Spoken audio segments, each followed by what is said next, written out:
என்னை நீங்கள் கண்டுபிடித்த இதை எப்படி நீங்கள் அடுத்தவர்கள் எடுத்துக்கொண்டால் உங்களுக்கு எப்படி மனம் வரும், உங்களுடைய மனம் எப்படி இருக்கும் என்று என்னை கண்டார்கள். நான் சிந்திக்கத் தொடங்கினேன். பலரும் என்னிடம் கேட்டார்கள், பல வகையான முறையிலே நீங்கள் இதை எப்படியாவது ரகசியமாகத்தான் கொண்டு வர வேண்டும் என்றார்கள்.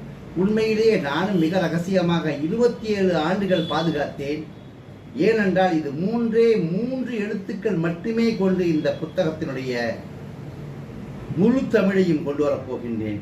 இந்த 3 எழுத்துக்கள் மட்டும்தான் இந்த நம்முடைய தமிழையே மாற்றப் போகின்றது என்றால் நிச்சயமாக நீங்கள் அதிசயமாக நினைப்பீர்கள்.